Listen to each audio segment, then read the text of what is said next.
I mean, dinosaur romance. Okay. Welcome back to the channel, everyone. As you can see from the title, I've got some very strange subgenres that I have now added to a wheel. I am going to pick what my books are going to be. There are some rules that I am applying to this weird, probably hysterical video this week. I'm going to spin the wheel 3 times. Whatever it lands on, I have to find a book in that genre and read at least 100 pages. I am then going to rank them best to worst. I don't know. They're all terrible. Who knows? But if they are all terrible, I'm going to let you pick my next read in the comments. So, first things first, let's talk about what we have on this wheel. We've got dinosaur romance. I did not know this existed. Apparently, there's a guy called Chuck Tingle who loves this kind of thing, and it's supposed to be quite funny. So we'll see. We've got bizarro fiction. The description is, think Salvador Dali wrote a novel. Apparently, the titles alone are amazing. We've got splatterpunk, which is ultra-violent, over-the-top horror. So it's kind of the opposite of any cozy energy you may be expecting. We've got literary nonsense. These are books that are supposed to make you feel like you're losing your mind, apparently. We've got mycopunk. Mycopunk? This is a fungi-based speculative fiction. Apparently it's trending right now.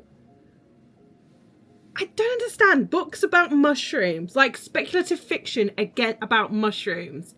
What even is that? Solarpunk. This is like that optimistic sci-fi. It's about sustainable futures. You've seen the aesthetic on Pinterest. It's all these beautiful buildings with lots of greenery. We have new weird, which are literary, strange, genre bending. Then we've got ergodic literature. Ergodic literature. Books that you just can't read normally. Think like House of Leaves, where the pages are all like the formatting's all over the place. There's weird footnotes. I really don't want to read The House of Leaves again. I didn't even finish it because it was just so bizarre. We have transgressive fiction, which deliberately breaks down any kind of social norms. Think like American Psycho. It's kind of edgy. And we've got cozy catastrophe. So the world is ending, but everyone's having a cup of tea. Okay, so let's get to spinning, shall we? We've got the window.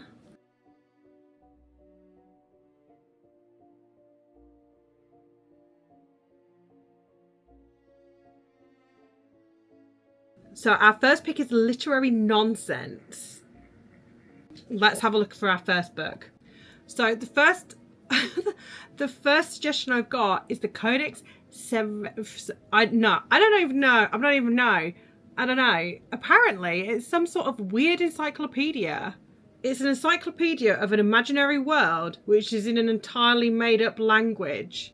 I mean, why would you do this to yourself? Okay, the next suggestion I have got then is The Third Policeman, if I can type, by Flann O'Brien. The blurb is a masterpiece of black humour from the renowned comic and acclaimed author of At Swim Two Birds, Flann O'Brien. A thriller, a hilarious comic satire about an archetypal village police force, a surrealistic vision of eternity, the story of a tender, brief, unrequited love affair between a man and his bicycle, and a chilling fable of unending guilt. Oh my god. The Third Policeman is comparable only to Alice in Wonderland as an allegory of the absurd. Distinguished by endless comic invention and its delicate balancing of logic and fantasy, The Third Policeman is unique in the English language. Oh my word. It's only 120 pages. Okay, so there's going to be like 120 pages of absolute nonsense. So I've got to read at least 100 pages, so I'm going to have to finish the whole book. I mean, I'm not going to leave it at 20 pages, right? So I am going to buy that now.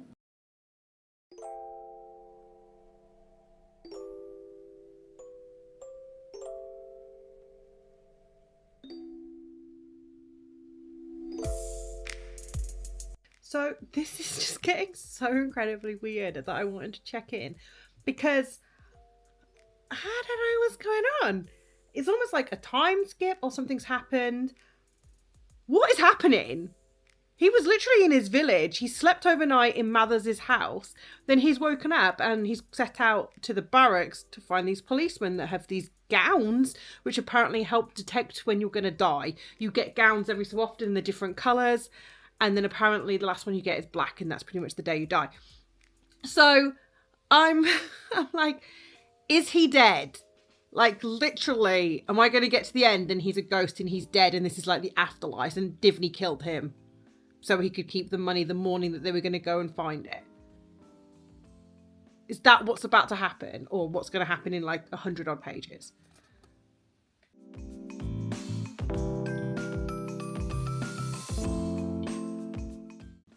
Okay, I finished The Third Policeman. So I've set myself 3 things to ask at the end of each book, and then a quick rating out of 10. So the first thing was, what was the book actually about? To be fair, the synopsis is a pretty good description. I don't want to say too much because if you want to read it, it gives it away. But it is a very strange story. It was written in the 1930s, and that is very reflective in the language that's used. There's a couple of bits where I was like, that's a very racist thing to say, but in the 1930s, it was perfectly normal, which doesn't make it okay. But there was a couple of bits where I was like, you can't say that. It starts off talking about his life and how he got to a certain point. And then it sort of carries on from that point, and it's very weird and wonderful. You meet these strange policemen in the village in which he lives in. So there's this whole piece about, as you saw from my vlog, where like he's walking along and you don't quite understand like how the scenery's changed and how he'd never known this police station was there because it's in his same village. It's very strange in that respect. I had already guessed the ending before we got there, so it wasn't a massive surprise. But yeah, I'm not going to give too much away in case you do want to read it, because the synopsis does pique my interest a lot. It did pique my interest a lot. It was just a really heavy book to read. When I was reading it, I felt my mind wandering in these overlaid descriptive sections, which is great for atmosphere, but which it does kind of take me on to my next question, which is, what was the weirdest part of the book? There was 3 chapters where they were talking about bicycles. 3 chapters. And I mean, the policemen are bicycle obsessed, but I was like, ugh, it was just a bit much. It's just a bit much. I didn't really click with the narration style and the writing style either, which didn't help because that's what made it really difficult for me to read. So, did I secretly love it or hate it? I looked at that question last night and I turned to my husband and I went, ambivalent. And he went, oh, that's a big word. But it had its enjoyable moments. And there were moments where I was really into the story. But generally, I just have mixed feelings about it. Because there was probably a lot more where I didn't enjoy it. So I kind of in the middle. I probably, on the scale of 1 to 5 of loved it or hated it, I'm probably like more towards like the hate. I just don't think it was for me. I think it's got a lot of fans. It does have a lot of fans, and I can probably see why, because if you like these surrealist, crazy stories, the comparison between The Third Policeman and Alice in Wonderland, I can see to a point, because it is quite nonsensical, which is literary nonsense. So, you know, it's supposed to be. But I just don't feel like it had the engaging story that Alice in Wonderland has. So, quick rating out of 10. I gave it 5 out of 10 because I did really, really struggle with the prose and the language used. I purposely did all the wheel spins yesterday because I knew that there was potentially some subgenres that are just not meant for Kindle Unlimited. Let's do our second spin, which is new weird. So we've got literary nonsense, new weird. Oh, and we actually have some new weird, which I got in my book haul. So one of them on the list is Annihilation, which I already have. So I will be reading Annihilation next. One of my pretty books that I got. Now, I kind of know the plot because of the film, but that doesn't always track that they are exactly the same. So we'll do some Annihilation vlogging and hopefully it'll be a lot less painful than The Third Policeman.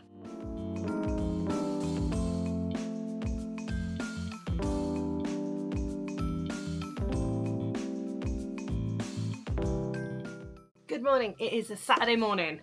So I have finished, I'm holding up my notebook. So I have finished, I've finished Annihilation. Wow. Okay, so I have thoughts. Hence the notebook, I have thoughts. What is it about? So you get thrown straight into the action with this book. You are, it's written in the first person by an unknown narrator. This is a first person POV. It's written almost in a journal style. And at the end, it does say that this is a journal that's been left. There are points in the book where you're addressed as the reader. So there's an assumption that somebody's going to be reading this. This is written by somebody who is a member of the 12th Expedition into Area X.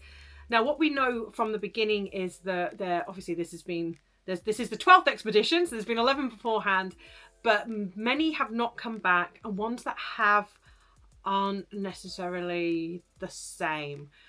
This is an all-female expedition, and they don't know each other's names. They are just referred to by their job roles. So you have the biologist, the anthropologist, the psychologist, and the surveyor. There was supposed to be a linguist, but they decided after the psych evaluation that they did not want to continue. So it becomes apparent quite quickly that in order to get through this barrier, which is around Area X, the psychologist had to hypnotise them to get them through. You don't know what happened in the barrier at this point. I don't know if it is in the future books, but it's not addressed. And there's this unease around the fact that they've had to be hypnotised. So you are thrown straight into the action.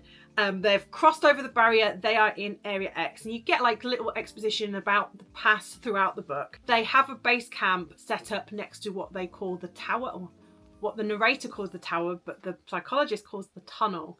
And there's a lot of the book is dedicated to the exploration of that tower and what that means. So what was the weirdest moment? So I've tried to set the same questions for all of these books. So what was the weirdest moment?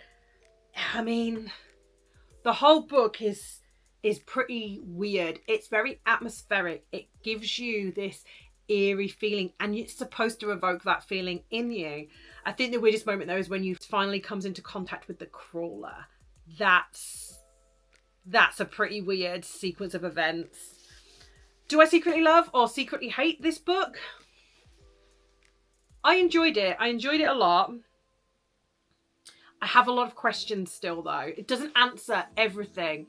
And I am assuming that the other 3 books will give me those answers. So now I know I need to read the rest of the book. I have watched the film, and the film is very different to this book.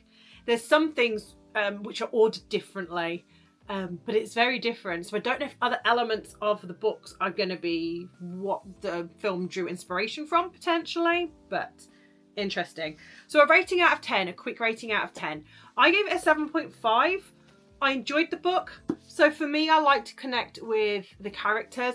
And I know in this book, the biologist is written in a way which is supposed to come across as cold and closed off. It's a big part of her narrative around her relationship with her husband, which is very, very prevalent in a lot of this book. Main reason why she's taken part in this expedition is because her husband was on the 11th, and there is some mysterious elements around that. The relationship between the biologist and her husband is something that's reflected on quite heavily by her, and you get a lot of almost retrospective thought around her behaviours and elements of her past. And as a character, she is somebody that's very introverted, that doesn't share her feelings easily. So to read that, it's very clinical. She's very clinical and very scientifically minded. I feel like that makes it hard for you to connect to her, but it's purposeful. So it's one of those, like, I've given it 7.5 stars because I didn't connect to the characters, but I know it's purposeful. I think I would have given the book less stars if that wasn't a plot device or the intention of the author. So 7.5 for me. I enjoyed it. I've got questions. I need more answers. Now the next book. What's going to be our third? Oh, Gothic literature. Okay. This is one. So I think I said last time I did all my wheel spins at one time because I knew what I have to order, especially when it came to a Gothic. So this is S by J.J. Abrams and Doug Dorst. This book looks so interesting. I'm so excited to start reading this. I opened it this morning and it's just insane. It's just got writing everywhere and it's framed as like a library book. It's just, I'm very excited. I think it's going to take me forever to read. So this is, I've read the other 2 books in the space of like a week. This is probably going to take me like another 2 books to read. So I don't know when you're going to see this, but it's probably going to take me a while. I might do some check-ins along the way with this book. Just to really timestamp this video, I'm sat here proudly in my Tampa Bay shirt and we've not been doing great, so it's hard being a fan when your hockey team isn't doing well. So I finally finished S by J.J. Abrams and Doug Dorst. So what is it about? At the heart of it, it's 3 different love stories. So it's essentially about this book, The Ship of Theseus, which is being used as a way to communicate between 2 people. One person who owns the book, Eric, is the one who actually is doing a thesis based on it for his PhD. Jen, who finds the book in the library, that's where she works, got intrigued and started to read it and started leaving him messages. It becomes a little bit of like a thriller mystery along the way. So the Ship of Theseus, the fictional book, has got a lot of mystery around it. The way the annotations are written evokes as well this sense of mystery, and some of the notes are written later than some of the others. So there's a lot of things that happen earlier in the book that you don't necessarily know until later. I read it in the order of the book pages and the annotations as I went through. I didn't read the book first and then the annotations later. And yeah, that can be a little bit confusing at points. However, I think that it takes the reader along with it. It made me curious as to where this was going. As all J.J. Abrams, we do not always get all the answers. I'm not going to go into too much detail though, because if I go into too much detail, it's a huge amount of spoilers. And if you want to read this, then you do not want the spoilers. So the weirdest moment was probably within the fictional book itself. And that's where S, who is the title character, S, finally succumbs and sews up his lips. That was pretty weird. The lead up to that moment is still a little bit, I don't want to say unclear, because you know what's going on, but the as to why that's the result, I'm not clear on. Secretly love or hate? I enjoyed it. The bit I didn't like was how much it hurt my hands, because it's a hefty book and then you're desperately trying to stop all the materials falling out. There's a reference online where it tells you which artifact belongs to which page. So I think I would probably look at that ahead of time and just take them all out so that I wasn't constantly worried about losing the places of the different materials inside of it. So I liked it, but I resented it. My thumbs resented it from holding it so tensely. Rating out of 10. I'm trying to compare it to like Annihilation. So Annihilation I gave 7.5. And I'm like, is it a higher than a 7.5 or is it on par? I feel like it might be on par. So it's probably like another 7.5. So let's quickly put them into order. So firmly in last place, unfortunately, is The Third Policeman. I did not enjoy this book. This book was not for me. I think second is probably going to be S. I enjoyed it, but I feel like Annihilation was the clear winner for enjoyment factor out of these books. So don't forget to like and subscribe. Turn on notifier or else you won't get told any new videos are coming. If you do want to see me do more of the wheel and more crazy, weird... I mean, I really wanted to read the mushroom literature or the dinosaur romance, but the fates were not kind to me. So if you want me to read some of them, comment down below, or if you've got any other weird genres that you think I should try out. Until next week, I'll see you soon.